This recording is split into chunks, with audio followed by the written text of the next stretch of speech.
수년 전에 멜 깁슨이라는 감독이 패션 오브 크라이스트라는 영화를 만들어서 세상에 발표한 적이 있습니다. 그때 세상에 정말 깜짝 놀랄 만큼 기독교 영화였음에도 불구하고 전 세계적으로 안 믿는 사람까지도 수많은 사람들이 그 영화를 보았습니다. 심지어는 그 내용이 쇼킹하기 때문에 예수님을 전혀 믿지 않는 사람들도 막 눈물을 철철 흘리면서 보았다. 그도 그럴 것이 뭐냐 하면은 참 제가 이렇게 볼 때에도 영화를 참 잘 만들었다 하는 생각이 들었습니다. 이제 예수님의 붙잡히시고 십자가에 돌아가시는 때까지 24시간을 중심으로 그 모든 것을 짰습니다. 그러면서도 카메라 화면을 곳곳에 집어넣어서 정말로 그것을 보는 사람으로 하여금 느낌도 얼마나 무섭고 섬찟한 일인지 죽음 앞을 정말 지나가신 예수님의 모습을 그대로 표현해서 많은 사람에게 충격을 주었던 또 도전을 주었던 그런 영화가 있었던 것을 기억합니다. 여러분도 보셨으리라고 믿습니다. 영화만 잘 만들어도 메시지가 있습니다. 특별히 많은 것을 포함한 것이 아니라 영화가 무슨 큰 나레이션이 길어가지고 그냥 시작부터 끝까지 쭉 한 것이 아니라 24시간을 딱 함축해서 보여줬는데도 불구하고 굉장한 임팩이 있습니다. 잘 만들었다는 얘기죠. 전달되는 메시지가 있다. 근데 더 감사한 것은 무엇이냐면요, 하나님 성경책을 주신 것입니다. 물론 예수님의 십자가에 못 박히시고 돌아가시는 인류의 역사의 가장 큰 사건이 일어난 것 중심으로 보더라도 성경은 조목조목 그 길을 가시는 모든 상황을 풀어서 보여주십니다. 뿐만 아니라 중요한 것은 그런 일이 있을 때마다 예수님께서 말씀을 해주신 것입니다. 오늘 우리가 주일날 나와서 같이 말씀을 받으면 참으로 중요한 것은 뭐냐면 성경을 통해서 우리는 예수님을 만나는데 그 안에 예수님의 하신 일들이 있고 예수님의 말씀이 있어서 그것이 켜켜이 박혀 있습니다. 특별히 여러분과 제가 몇 주 전부터 지나가고 있는 과정이 굉장히 중요하다고 저는 느껴집니다. 11장, 12장까지 오늘 본문이 들었는데 요한복음은 11장에서 예수님께서 죽은 나사로를 죽은 지 나흘 만에 살려내시는 장면이 나옵니다. 그로 말미암아 수많은 사람들이 놀랐고요, 수많은 사람들이 은혜를 입었습니다. 죽은 사람이 나흘 만에 살아난다는 것, 또 예수님께서 일어나라, 나오너라 하고 명령하셨을 때 쿰 하고 말씀하시게 나온다는 것이 기가 막힌 일 아닙니까? 요즘 같았으면 어떻습니까? 역대 기사거리 아닙니까? 전 세계에 이거는. 그런데 그 놀라운 사건이 일어났다. 근데 사건 자체도 중요하지만 사건이 일어날 때마다 우리 예수님께서는 주변에 있는 제자들에게 말씀하십니다. 사건으로 끝나는 것이 아니라요, 거기서 알 수 있는 것이 있습니다. 사건이 목적이 아니라 예수님이 그 사건을 통해서 전해주신 메시지가 중요하다는 것입니다. 거기서 핵심적인 메시지가 그것입니다. 나를 믿으면 내가 영생하리라 하지 않았느냐. 나를 믿으면 너희가 죽음을 보지 아니하리라 하지 않았느냐. 나를 믿으면 받는 영생에 대해서 분명한 메시지를 주십니다. 나사로가 죽었다 일어난 사건도 굉장히 충격적이고 잊혀질 수 없는 사건이지만 그보다 더 중요한 것은 바로 그 사건의 중심에 서 계시고 사건을 일으키신 예수 그리스도입니다. 예수 그리스도께서 메시지를 주시는 거죠. 나를 믿으면 나사로만 죽음에서 일어난 것이 아니라 너희가 영원히 살리라 하는 메시지가 있습니다. 많은 사람들 은혜 입었고요, 그 다음 날은 은혜 입은 사람 마리아가 두 번째 예수님이 오셨을 때 잔치를 벌렸을 때 가장 소중한 그 향유컵을 깨뜨려서 발에 붓고 머리로 닦은 사건이 12장 첫 번째 우리 2주 전에 주일을 함께 나눴습니다. 귀중한 헌신이고 귀중한 사건입니다. 그런데 중요한 것은 우리 예수님의 말씀입니다. 멘트입니다. 그 멘트가 뭐냐면은 잘하였다는 칭찬입니다. 특별히 내가 장사할 날을 위해서 준비하였다, 영적으로도 잘하였다, 오늘 설명하신 내용입니다. 그 현장에 우리 말씀 나눴던 것처럼 제자들이 다 있었고 가룟 유다도 있었습니다. 그래서 마르다의 헌신과 대비돼서 현격하게 드러나는 게 뭐냐면 우리 가룟 유다의 말과 행동이었습니다. 그래서 오늘날도 우리 살아가면서 어쩌면 예수님을 대하고 말씀을 대할 때 마리아와 같은 믿음이 될 수도 있지만 가룟 유다 같은 믿음도 될 수 있다 하는 것을 우리 함께 나눴던 기억이 납니다. 오늘 말씀이 계속하면서 상황이 바뀝니다. 예루살렘으로 예수님께서 유월절을 마지막으로 세우시기 위해서 들어가셨고 예루살렘에 운집해 있던 사람들이 거기에서 정려나무를 가지고 예수님을 환영합니다. 나귀 타고 들어가시고 우리 정려주일에 매번 나누는 말씀 중에 한 부분이 나옵니다. 그래서 12장에 그 부분이 나오는데 수많은 사람들이 자기 옷을 벗어서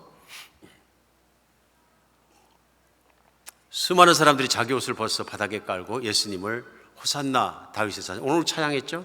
호산나 다윗의 자손이요 찬양하는 호산나는 우리를 구원하소서 하는 말씀이니까 다윗의 자손인 예수 그리스도 우리를 구원하소서 하고 사람들이 크게 찬양하고 어린아이들까지 온 예루살렘이 다 찬양했다. 우리 상황을 생각해 보면 6월절은 유대인들의 가장 큰 명절입니다. 전 세계에서 몰려 들어옵니다. 몇몇 명 살지 않던 예루살렘에 셀 수 없이 많은 사람들이 몰려들어서 발 디딜 틈 없이 빼곡히 차는 시즌입니다.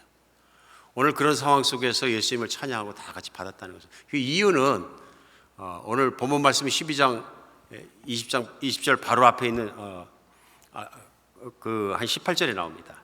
18절에 이 무리가 예수를 맞으면 표적 행하심을 들었습니다.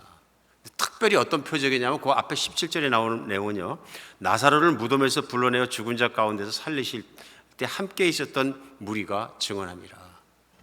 11장과 연결되는 거죠.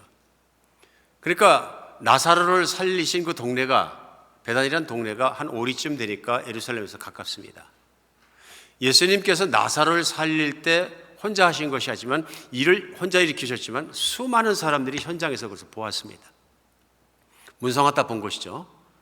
그리고 수많은 사람들이 흥분하였고 수많은 사람들이 믿게 되었고 그 사람들이 다 쏟아져 들어서 명절 때 예루살렘으로 오게 되니까 예루살렘 곳곳에서 그 사실을 크게 전한 것입니다. 안 전할 수가 없죠. 이건 흥분되는 얘기거든요. 누가 들어도 흥분되는, 누가 보아도 흥분되는 얘기입니다.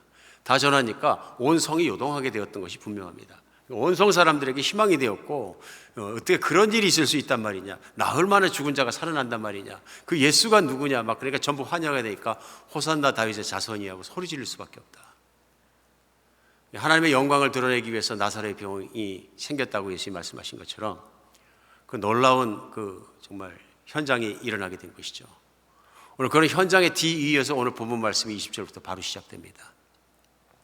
바로 시작되면서 명절에 예배하러 올라온 사람 중에 헬라인 몇이 있는데 그들이 갈릴리 베세다 사람 빌립에게 가서 청하에 이르되 선생이 우리가 예수님을 배우고자 하나이다. 여기서 특별히 헬라인이라는 얘기는 뭐냐, 유대인이 아니라는 얘기입니다. 유대인들에게는 유대인과 그 나머지 사람들은 이방인 이렇게 두 쪽으로 나누는 거죠. 근데 대표적인 이방인이 누구냐면 헬라인입니다. 왜냐하면 헬라인이라는 얘기는 헬라 문화 속에 사는 사람들 이렇게 다 포함하면 될 것 같습니다. 대표적으로 아마 당시 로마 사람들이었는 것 같은데요. 헬라 언어를 쓰고 헬라의 철학을 영향을 받고 그다음에 로마의 그 영향권 안에 살아갔던 모든 사람들이라서 헬라인들이다 이렇게 얘기했던 것 같습니다. 그러면 무슨 얘기냐면 유대인은 아니지만 당시에 유대교를 믿고 명절이 되었으므로 예루살렘에 경배하러 온 사람들입니다. 이 사람들이 들어와서 예수님에 대한 얘기를 들었을 것입니다. 나사로를 죽은 자 가운데 살아내시고 천국 복음을 전하시는 분이다. 그러니까 이들이 한 얘기가 뭐냐면 빌립을 찾아가서 예수님 선생님을 좀 만나게 해달라 얘기합니다. 예수님의 반응이 나옵니다. 예수님께서 이 말씀을 들으시고 23절에 예수께서 대답하여 이르시되 인자가 영광을 얻을 때가 왔도다 하고 말씀하십니다. 때가 왔다 하고 말씀하십니다. 그러면서 오늘 본문 말씀은 그 영광을 얻을 때라는 그 때가 무슨 말씀인가 하는 것을 제자들에게 풀어해 주시는 말씀이 나옵니다. 나사로를 살리는 큰 기적도 일어났고 예수님의 예루살렘 환영받고 있는 그런 사건, 또 그런 상황 속에서 오늘 예수님이 전해 주신 말씀은 더욱더 중요합니다. 그래서 예수님께서 하신 말씀은 계속되는 말씀이 24절에 내가 진실로 진실로 너에게 이르노니 한 알의 밀이 땅에 떨어져 죽지 아니하면 한 알 그대로 있고 죽으면 많은 열매를 맺느니라. 당시 제자들 들으라고 하신 말씀이죠. 그래서 어떤 일이 일어난 걸 보는 것도 중요하지만 그걸 보는 환경 속에 그 상황 속에서 예수님 말씀을 듣는 게 참으로 중요한 것이 예수님을 알 수 있기 때문에 그렇습니다. 그런데 헬라인이 찾아와서 예수님을 만나고자 하는 것을 듣자마자 예수님께서 영광 받으실 때가 됐다 그러면서 그 영광 받으신 것이 무엇인지를 설명하시는 겁니다. 한 알의 밀알이 가만히 있으면 한 알로 그대로 없어지지만 땅에 떨어져 심으면 거기에서 플랜트가 자라게 되고 많은 열매를 맺는다. 아마 예수님 시대에는 하나를 심어서 이제 그 밀 이삭이 올라오면 거기 자라면은 30알, 60알, 100알 이렇게 획득을 했던 것 같습니다. 요즘 개량돼서 한 알 심으면 아마 수백 알, 어쩌면 1000알까지 올라올지도 모르겠습니다. 오늘 그 말씀으로 비유를 하셨어요. 물론 이 말씀은 자신에 대해서 비유하신 거고, 때가 왔다는 얘기는 내가 십자가에 못 박혀 죽을 때가 왔고, 내가 죽음으로 말미암아 한 알의 밀알처럼 땅에 떨어 죽었을 때 많은 열매를 맺을 것이다. 오늘 설명하고 계십니다.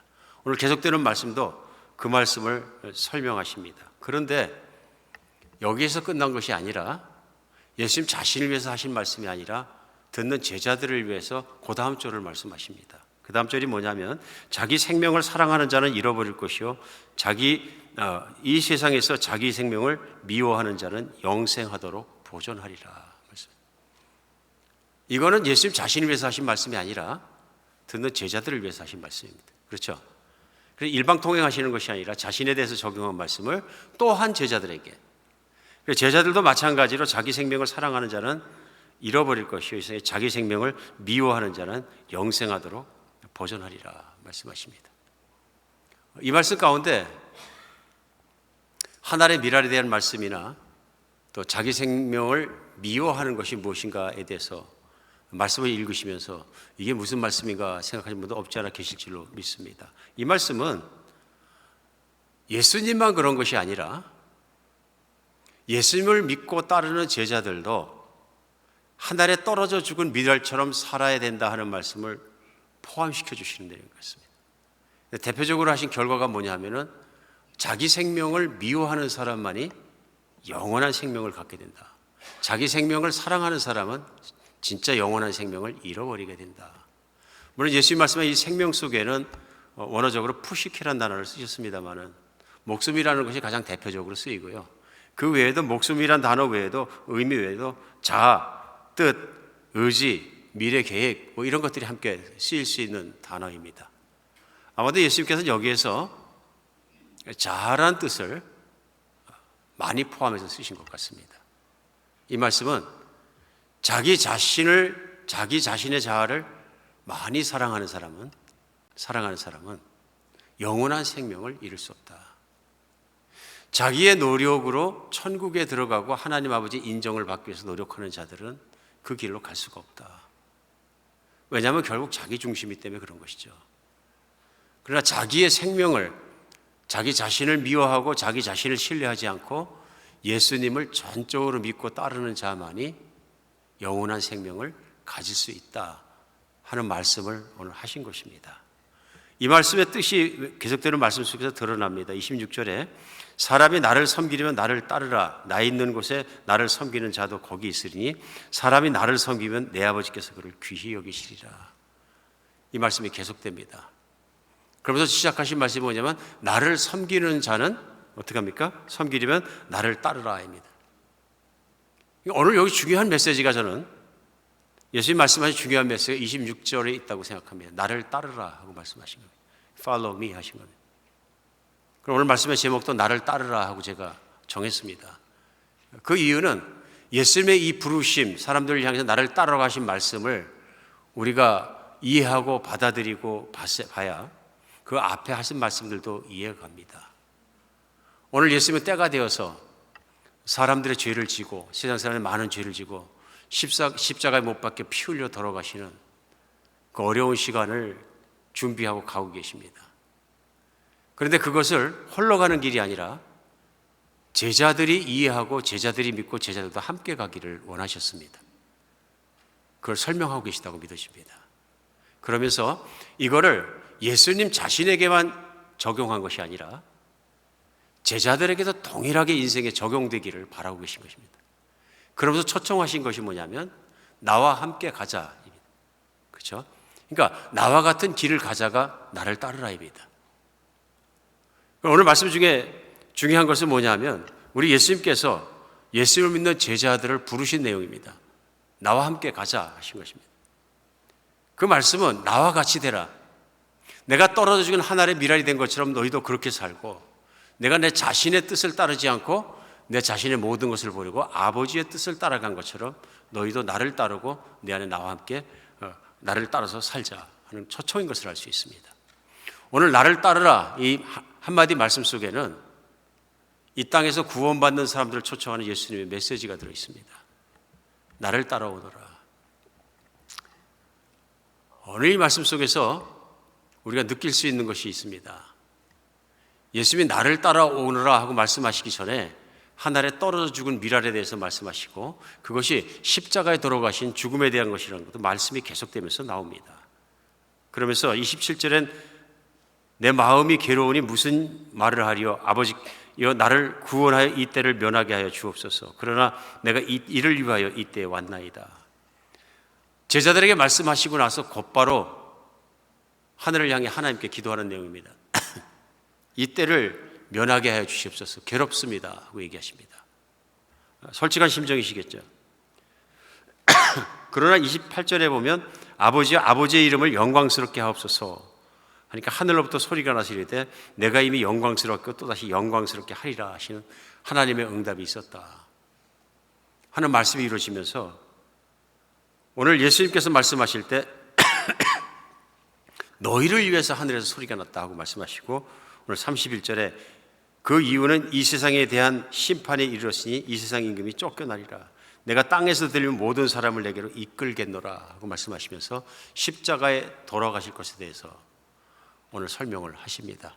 그래서 하늘에 떨어져 죽인 미랄에 대한 비유의 말씀은 곧 예수님께서 십자가에 죄를 지시고 돌아가시게 되는 사건을 대해서 우리 듣는 사람들에게 설명하고 또한 하나님 아버지를 향해서 기도하면서 그 설명을 합니다. 오늘 이 말씀이 쉬우십니까?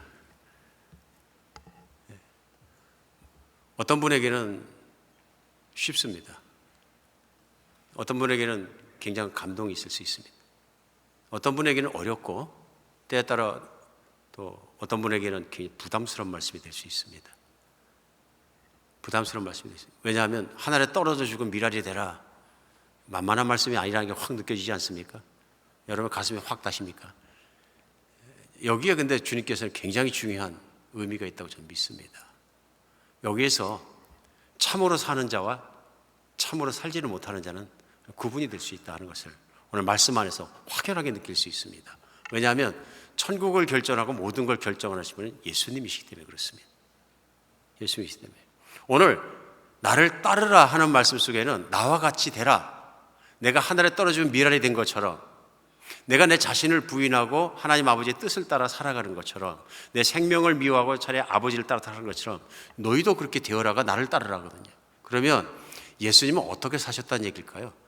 그게 들어가 있는 거죠. 예수님은 종으로 사셨습니다. 예수님은 완전히 종으로 사셨습니다. 얼마나 종으로 사시냐면 철저하게 종으로 사셨다는 것입니다. 그러니까 예수님이 걸어가신 그 종의 인생이라는 것이 어떤 인생이냐면 자신의 뜻을 전혀 따르지 않고 하나님 아버지의 뜻을 따라 이 땅에 하나님이시면서 세상에 사람으로 오시는 성육신 하신 것이 순종하기 때문에 그렇게 되셨다.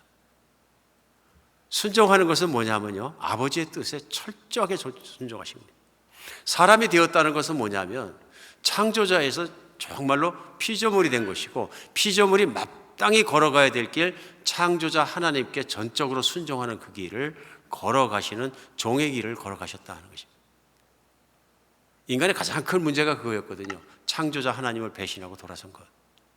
그런데 이 땅에 사람으로 오셔서 철저하게 하나님 아버지를 믿고 따라가는 길을 예수님이 걸어가셨다. 그래서 이 세상에 오실 때도 고귀한 신분으로 오지 아니하셨고 편안하고 아름다운 이름으로 오지 아니하셨고 멸시받는 모습으로 살아가셨습니다.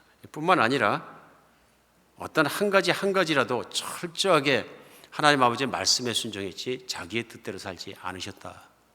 얼마나 예수님이 자아부인하셨는지 그것이 나옵니다. 그래서 빌립보서 2장에서도 사도 바울은 그렇게 얘기합니다.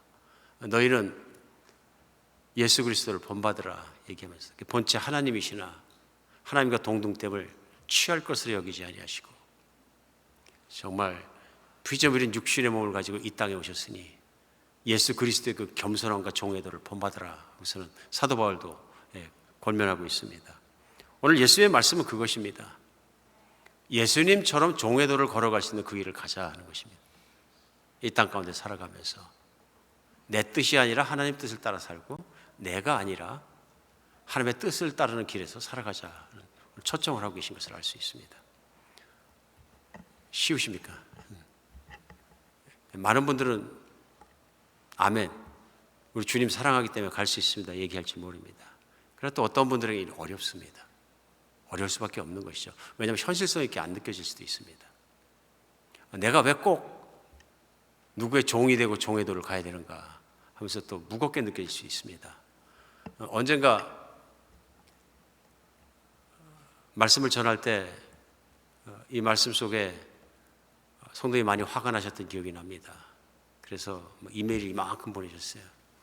예수님 우리를 종에서 자유케 위해서 이 땅에 오셨는데 왜 예수님이 종의 도를 가자 그러신다고 그렇게 말씀을 전하십니까?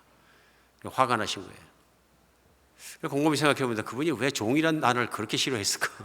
엄청나게 싫어하시는데 실제로 예수님은 종의 길을 가셨습니다. 스스로를 섬기는 자라 그래서 스스로를 종이라 하셨어요. 그럴 만큼 예수님 그 길을 정말로 우리가 본받아야 될 길이고 제자들이 본받을 그 길을 가셨거든요. 그럼 왜 싫으냐? 그런 길을 살기 원하지 않으면 싫습니다. 예수님을 왕으로 부르고 예수님을 나의 구원자로 부르는 건 사실 생각해보면 쉽습니다. 그렇잖아요? 나에게 유익이 되고 나를 구원해서 나를 천국 가게 하고 영원히 살게 하는 그 예수님을 내가 왕으로 부르고 왕으로 섬기고 찬양하는 것은 그렇게 어렵지 않습니다. 생각해보면 그게 다 나에게 복되는 일이고 이익되는 일입니다. 어렵지 않습니다. 근데 오늘 말씀처럼 종의 길을 걸어라, 내 자신을 부인해라 이런 말씀하시면 그게 무거운 겁니다. 쉬운 예로 언젠가 사도행전을 가지고 몇 달간 강의를 한 적이 있습니다. 근데 생각보다 많은 분들이 힘들어 하셨어요. 어떤 분은 말씀을 못 하시고 힘들어 하시고.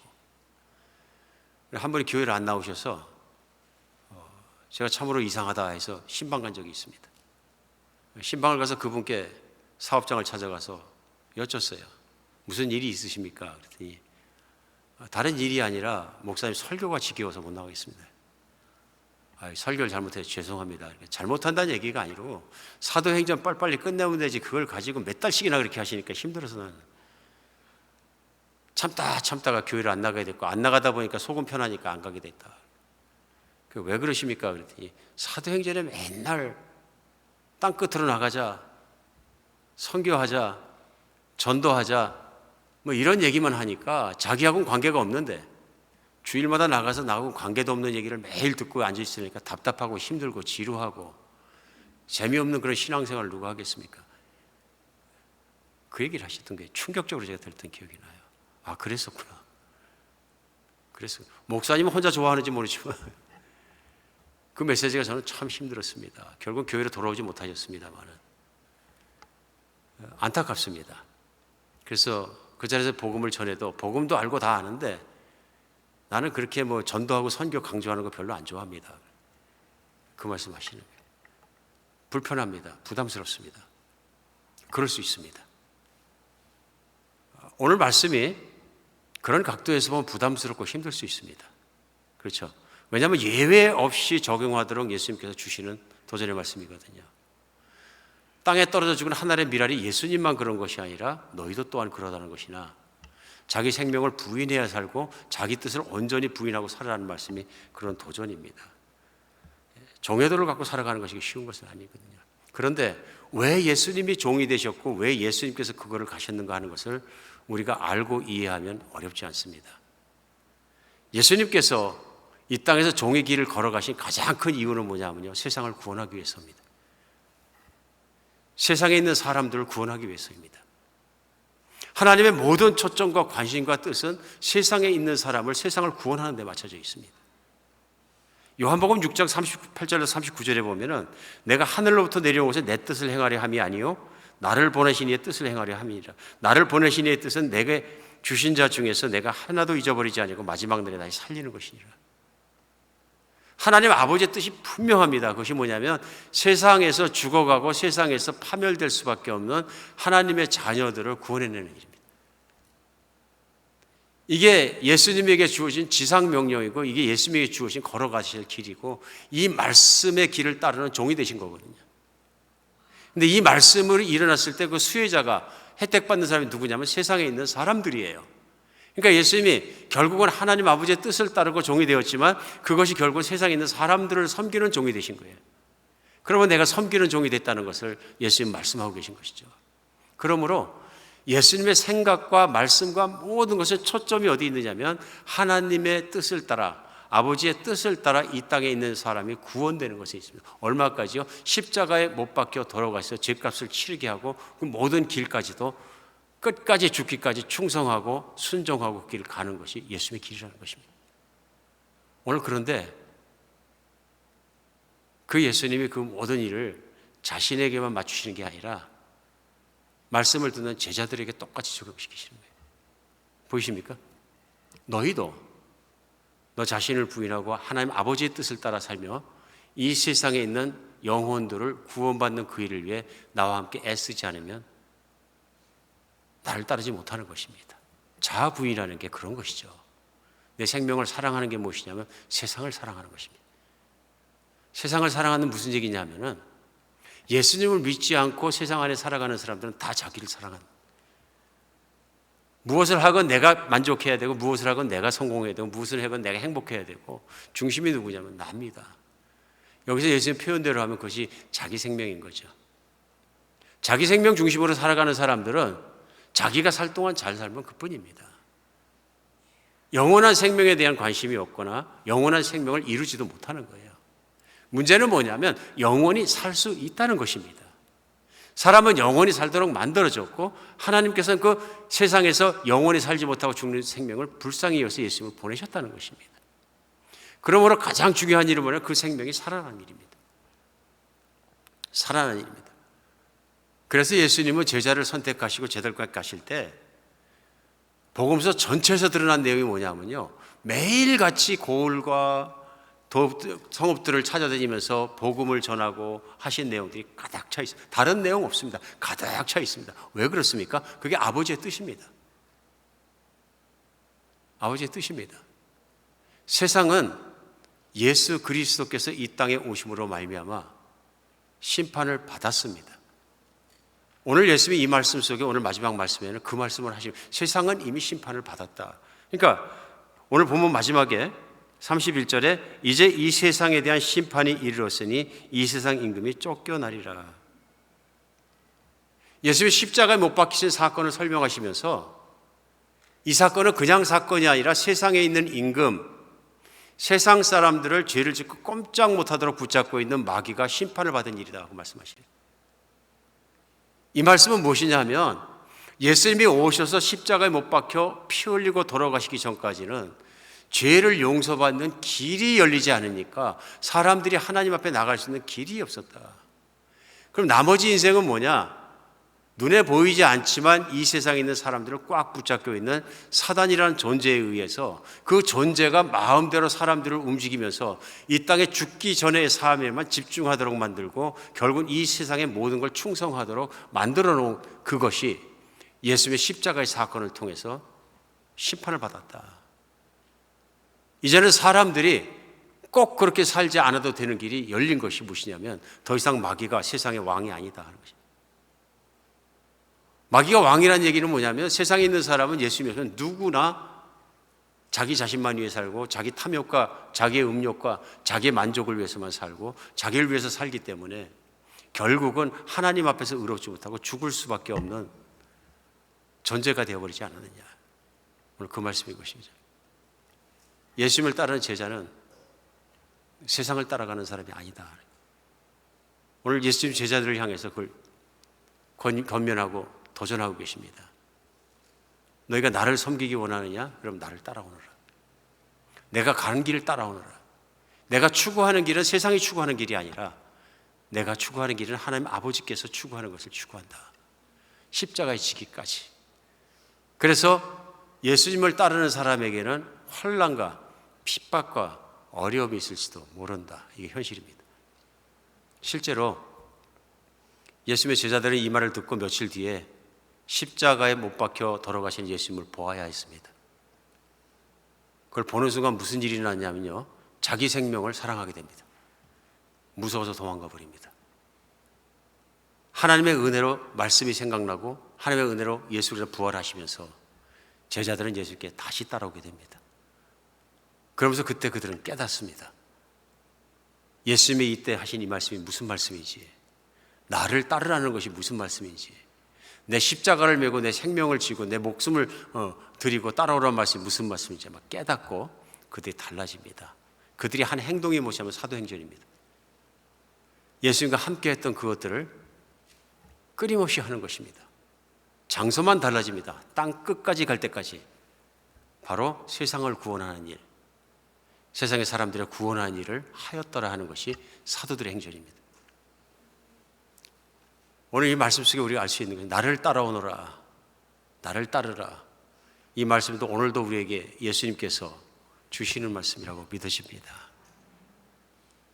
참 믿음을 가지면 어떻게 되느냐 하는 것입니다. 오늘 나를 따르라 하는 말씀 속에 나와 같이 되라, 나와 같이 종의 도를 걸으라, 하나님 앞에 뜻을 갖고 살라 하는 것입니다. 우리 삶 속에서 살아가면서 우리가 중요시하는 것들이 있습니다. 그렇죠? 자녀 중요하고, 사업장 중요하고, 직장 중요하고, 또 내가 추구하고 공부하는 사람 같으면 공부해서 어떤 업적을 달성하고 내 명예를 지키는 것도 중요한 일입니다. 중요하지 않겠습니까? 근데 오늘 말씀은 우리에게 도전합니다. 진짜로 참 중요한 게 무엇이냐 하는 것입니다. 그 세상에서 모든 사람들이 다 추구하는 것들입니다. 참 중요한 것은 무엇이냐면 예수님이 추구하는 것입니다. 하나님이 추구하시는 것입니다. 하나님의 뜻입니다. 그 뜻을 따라 살아가는 길을 예수님이 가셨고, 오늘 예수님을 믿는 사람들에게 생명으로 살아오는 그 길을 지금 부르고 계신 것이죠. 나를 따라오너라. 그러나 그를 그렇게 따라가는 길이 세상과는 반대되는 길이기 때문에, 세상에는 맞지 않는 길이기 때문에 조롱당할 수도 있고, 배척당할 수도 있고, 버림당할 수도 있고, 손해볼 수도 있고, 죽을 수도 있다. 이 도전을 하고 계신 것을 알 수 있습니다. 오늘 우리가 신앙생활이라는 것을 쉽게 생각하면 쉽습니다. 신앙 고백하면 되지. 나는 예수님을 믿습니다. 나 과거를 미워합니다. 이제 예수님 주님으로 살겠습니다. 신앙 고백 자체는 어렵지 않습니다. 그러나 그 의미를 바로 알고 예수님을 바로 따라가는 신앙이 되지 못하면, 오늘 예수님의 참 제자가 되지 못하면 끝끝내 못 되는 것이 있습니다. 그것이 뭐냐면 예수님이 말씀하시는 복의 그 자리에 서지 못하는 겁니다. 예수님 그래서 오늘도 부르시는 거죠.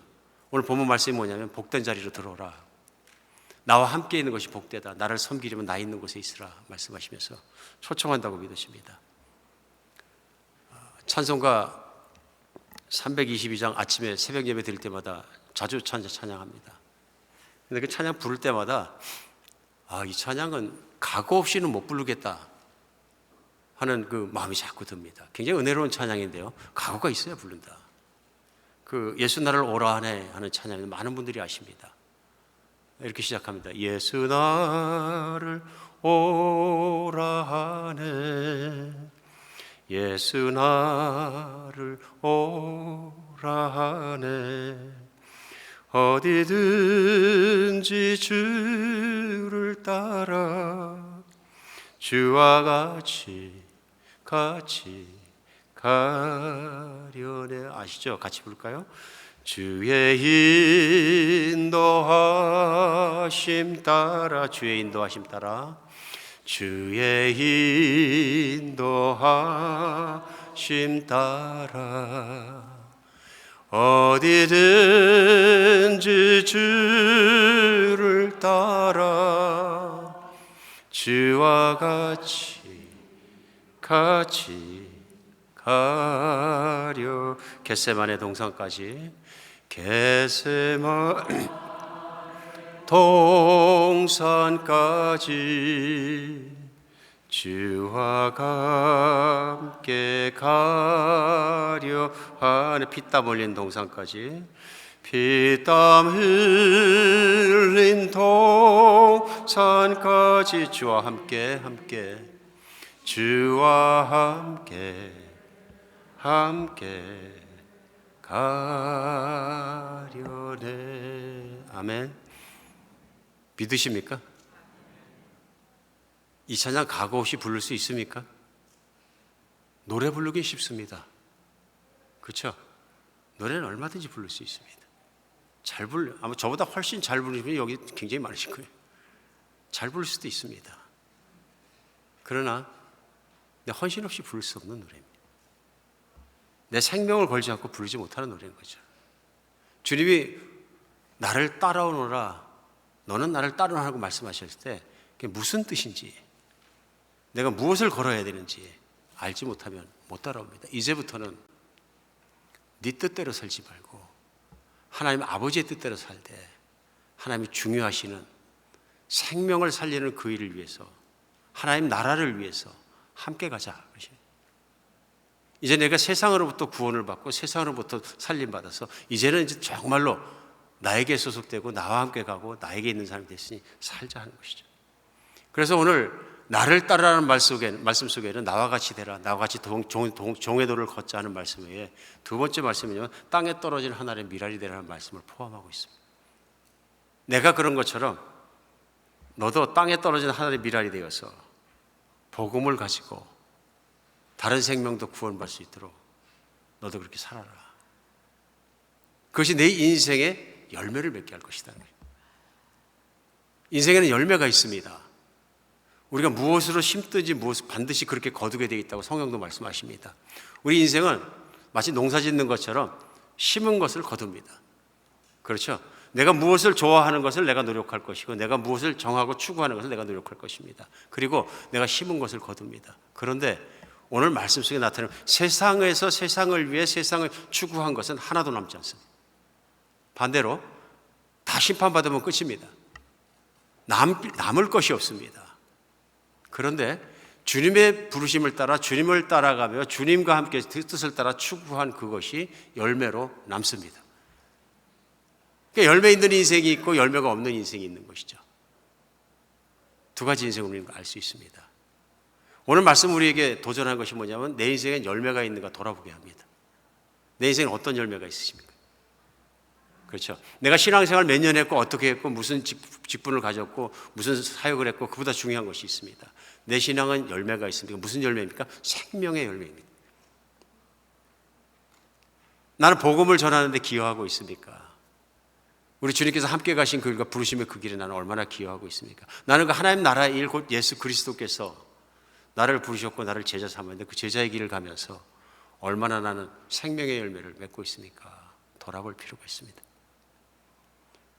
만약에 열매가 없다면 왜 그럴까요? 내가 신앙생활 10년 했다 그러면 내가 추구하는 것이 인생에서 가장 중요하게 추구하는 것이 우리 주님이 함께 가자 그러신 그 정말 복음을 전하고 생명을 살리고 그 일이 나 인생의 최고의 목표가 제일 중요한 일입니다. 주님과 함께 뛰어갔다면 왜 열매가 없을까요? 이유는 분명합니다. 오늘 본문 말씀에서 내가 내 생명을 너무 사랑해서 그렇습니다. 내가 세상에서 추구하는 것, 내 자아를 사랑하는 것, 내가 이루어야 되는 것, 해야 되는 것, 그것들이 꽉 차 있어갖고 주님의 길을 따라간다거나 주님의 생각을 한다거나 그 나라를 추구한다거나 주님과 함께 생명을 살리는 그 길을 향해서 뛰지 않고 움직이지 않으면 열매 없습니다. 신앙생활이 무엇인가 하는 것을 오늘 다시 한번 돌아보게 합니다. 물론 오늘 말씀이 신앙생활 열심히 하시고 잘하신 분이 정죄감으로 앉지 않았으면 좋겠습니다. 그러나 분명한 것이 있습니다. 내가 추구하는 것이 무엇인지를 분명히 예수님과 채널이 맞아야 합니다. 예수님의 부르심에 내가 이해하고 나왔다는 것은 선교사나 목사나 무슨 전도자만 그런 것이 아니라 모든 성도들을 향해서 우리 예수님께서 부르시고 계시다는 상황입니다. 왜 그러냐 하면 나를 섬기려거든 나를 따르라. 26절에 말씀하시고요. 계속되는 말씀에 나 있는 곳에 나를 섬기는 자도 거기 있으리니 사람이 나를 섬기면 내 아버지께서 그를 귀히 여기시리라. 이거 굉장한 축복의 말씀입니다. 고난만 받으라고 말씀하시는 것이 아니라 나를 섬기는 자는 내 있는 곳에 내가 있는 곳에 그도 있으리라. 이게 큰 축복의 말씀인 거죠. 어디입니까? 하나님 아버지의 보좌 앞에, 예수 그리스도 보좌 오른쪽에 앉은 예수 그리스도 앞에 예수 그리스도를 따르고 예수님 그 뜻을 추구하고 같이 복음을 나누고 이 모든 했던 예수님을 따르는 제자들은 바로 그 자리에 서게 된다는 것입니다. 나 있는 곳에 저들도 있다. 이게 축복의 말씀을 다 예수님의 영광을 받으시고 정말 승천하셔서 영광을 받아서 보좌에 앉으시고 아버지의 칭찬 속에 모든 것 속에 예수님이 계신 그 자리에 예수님을 믿는 사람도 있다. 누구냐 하면 예수님이 나를 따라오는 따라간 제자들을 얘기합니다. 오늘 말씀 그것도 참 제자를 얘기합니다. 참 제자를 말씀하시는 거죠. 그 자리에 서 있는 사람입니다. 우리 때때로 고백만으로 하나님 앞에 들어가는 것만 중요하다고 생각을 하지 예수님이 무슨 메시지를 갖고 뭘 말씀하신지를 우리가 귀 기울여 듣지 않으면 우리의 결과가 예수님 계신 곳에 내가 있는 것에 대해서 착각할 수도 있다는 생각을 여기서 하게 됩니다. 믿습니다 예수님을 하는 얘기가 무슨 얘기인지, 내가 예수님의 제자입니다 하는 고백이 무엇인지를 그래서 분명히 느끼게 됩니다. 예수님의 제자는 그 인생의 것을 말합니다. 하나님을 사랑하고 하나님의 것을 추구하고 그 길을 따라서 올곧게 뛰어가는 사람입니다. 오늘 말씀 속에서 우리 믿은 자와 인생과 믿지 않는 자의 인생은 다를 수밖에 없다는 것을 다시 한번 확연하게 느낍니다. 수해 전에 조지아에서 살다가 소천하신 분 중에서는 그 밀라드 폴러라는 분이 우리 기독교 서클 안에서는 굉장히 유명하신 분입니다. 사실은 이분이 그 대학을 법학을 공부하고 변호사로 가면서 공부하는 동안에도 무슨 벤처 기업을 만들어 가지고 굉장히 큰 사업을 일으켰던 분이세요. 그래서 29세에 백만장자 반열에 들어가고 조지아에서 미국에서도 유명한 부자가 됩니다. 이분이 부자가 되는 것에 너무 신경을 쓰면서 돈 버는 것에 바쁘셔가지고 자녀를 돌보는 것과 와이프를 잘 사랑하는 것은 신경을 쓰지 않게 됩니다. 정신이 나간 거죠, 사업에. 근데 어느 날 아내가 이혼하자 그러면 이혼하자 그랬대. 왜 그러냐면 가정에 관심이 없고 돈에만 관심 있는 사람은 일찌감치 희망이 없다.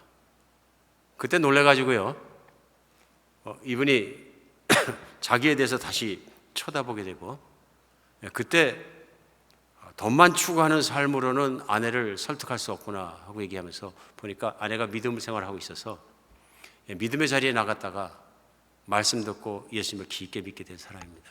달라졌습니다. 믿는다는 건 그런 것이죠. 달라졌습니다. 뭐 달라졌냐 하면은 이분이 자기의 재산을 다 처분했습니다. 아내 동의하에 집 하나 딱 남겨놓고 살집만 남겨놓고 자기가 가지고 있던 모든 사업 정리하고 재산 정리하고 다 정리해가지고 몽땅 기부했습니다.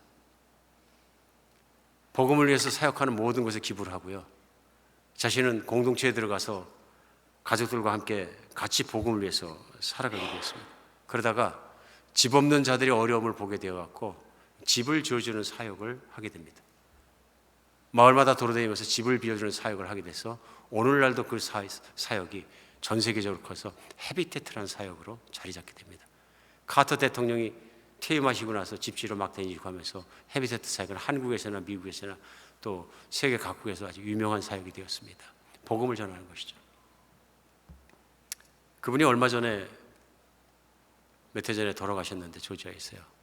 신문기사가 크게 났어요. 예수를 사랑하고 사람들을 사랑해서 그들 위해서 섬김으로 살아갔던 사람, 열매인 거죠. 생명의 수많은 열매를 맺었다고 저는 믿어집니다. 또 다른 예가 있습니다. 오늘 선교사님들만 생각이 자꾸 나서 그런데 영국에서 100년 전에 스타같이 유명했던 사람이, 젊은이가 한 사람이 있었습니다. 아버지는 갑부고요, 유명한 부자고 캠브리지 대학 나온 수재했다가 잘생기고 그 당시 영국의 최고 인기 스포츠인 크리켓의 대스타였어요. 그거 가는 곳마다 사람이 얼마나 밀렸는지 어디 식당에 가서 밥 먹을 데가 없었다. 그럴 정도로 인기 스타였던 거죠. 젊은이가 뭐 안 가진 게 없고, 요즘 가지면 요즘 얘기하면 뭐 부러운 게 없는 스펙을 다 가지고 있는 겁니다. 스타의 스펙을 다 가지고 있는 그런 젊은이였습니다. 근데 어느 날 그 아버지가 부자였는데 아버지가 D.L. 무디 선생님이 영국 와서 복음을 전할 때 회심합니다. 예수님을 깊게 믿게 됩니다. 그래서 아버지 따라서 교회를 다니게 되고 교회를 가서 복음을 듣고 깊게 믿게 됩니다. 깊게 믿게 되니까 뭐가 중요한 건가 하는 생각을 많이 하게 되었습니다. 어떻게 살아야 될 것인가? 무엇을 추구해야 되는 것인가, 무엇이 중요한 것인가. 이분이 결국은 그 자리에서 일어나서 복음을 전해야 되겠다. 그럼 어디로 가야 되느냐? 복음이 없는 곳으로 가자. 그래 가신 곳이 되면 영국에서 중국으로 가셨습니다. 중국 가서 18년간 복음을 전하는 선교사로 사역하시게 됩니다. 중국 현지에서 아내도 만나서 결혼하게 되고요. 그런데 15년간 중국에 사역하는 동안에 천식을 얻어서 굉장한 고통을 받았다. 낮이나 밤이나 고통이 심했다 얘기합니다. 그러나 사역 속에서 기쁨을 사역했다. 그 중간에 아버님이 돌아가시고 유산을 받아가지고 다시 부자가 됩니다. 그런데 그것을 D.L. 무디 사역센터와 그 다음에 밀러의 그 고아원과 그 다음에 선교단체 몽땅 다 헌납합니다. 그리고 자신은 다시 인도로 가서 6년간을 더 섬기다가 몸이 너무 아파지셔서 영국으로 갑니다. 근데 얘기는 거기서 시작됩니다. 그동안의 인생도 사역도 51살 때까지 중요했는데 영국에서 몸이 아파서 있었는데 벽보를 하나 보게 됩니다. 선교단체에서 붙은 벽보였었는데 그 내용이 뭐냐 하면 식인종이 당시 선교사를 부릅니다. 그걸 보고 가슴에 뜨거워져 가지고 거길 꼭 가야 되겠다고 생각해서 아프리카를 들어갈 마음을 먹게 됩니다. 근데 부인이 편치 않으셔서 못 갑니다. 부인이 못 가게 말립니다. 당신도 천식이 심해서 가면 죽습니다 하고. 난 죽어도 좋으니까 가겠습니다 하고 밀고 들어가셔서 51세, 70세까지 20년 가까이 사역을 하십니다. 놀라운 사역을 하신 거죠. 그리고 아내에게 편지를 쓰셨어요. 그 편지의 마지막 내용이 뭐냐면요. 당신에게 건강을 줄 수 없는 의사를 멀리하고 예수님께 상의해 보는 게 어떻소? 사랑하는 여, 예수님께 가서 그분께 당신을 드리시오. 그러면 나와 함께 세계를 돌며 수많은 사람들을 주님께로 인도할 수 있을 것이오. 반드시 그러리라는 것을 믿소.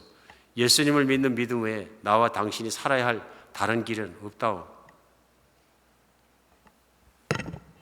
부인도 몸이 아프셔서 영국에 있었는데 따로따로 살았던 거죠. 이 편지를 받고 얼마나 충격과 도전을 받았을까 생각하게 됩니다. 천식 때문에 금방 돌아가신다는 분이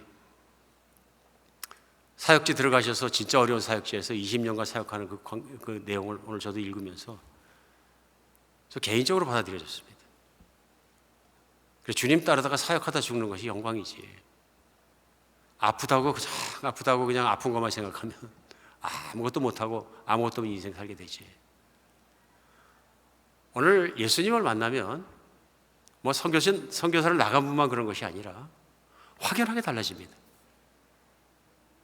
예수님 부르심이 있잖아요. 네가 나를 따라오느냐. 그건 제자로 따라오시는 말씀이고 함께 사역과 함께 살자는 얘기입니다. 그러면 달라집니다. 오늘 말씀도 그렇습니다. 내가 바르게 믿고 예수님을 따르고 예수님을 참 제자로 살아가기 원하는 분들에게는 이게 기쁨이 되고 흥분이 됩니다.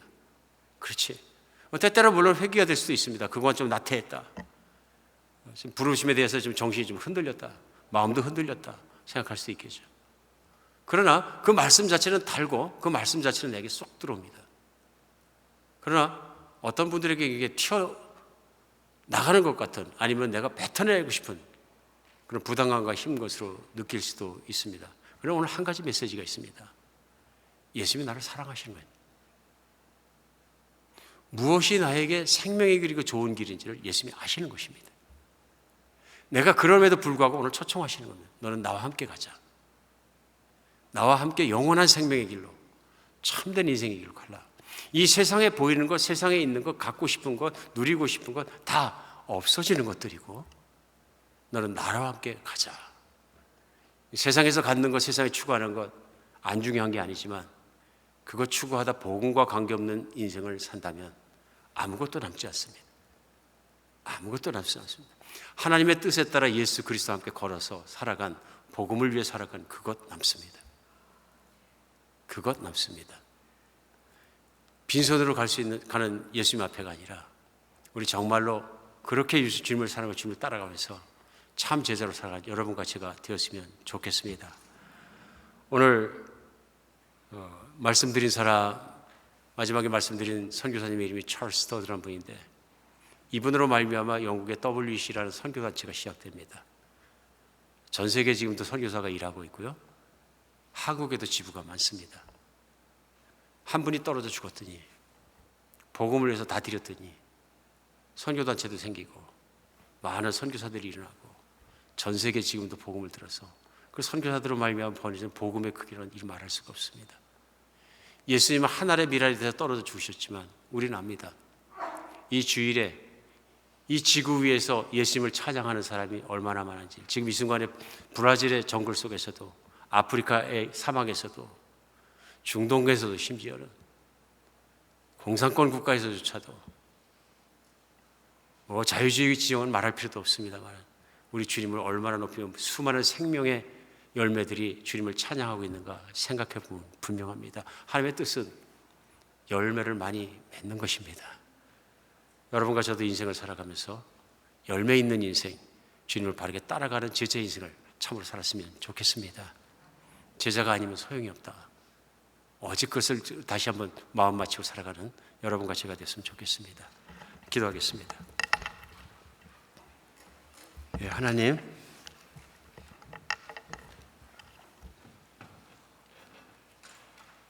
주님의 부르심을 따라 참 제자의 길을 저희가 살게 하여 주시옵소서. 세상에 너무 쉽고 정말 너무 진리가 아닌 길들도 많이 있습니다. 그러나 주님, 오직 주님의 말씀을 따라 주님이 그리 가신 것처럼 또박또박 주님의 뜻을 따라 살아갈 수 있는 인생을 저희가 살아낼 수 있도록 붙들어 주시옵소서. 먼저 그의 나라와 의를 구하라 할 말씀하시면 그 말씀이 무슨 뜻인지 알아듣고 기쁨으로 따라가는 참 제자가 되게 하여 주시옵소서. 우리 주 예수 그리스도의 이름으로 기도합니다.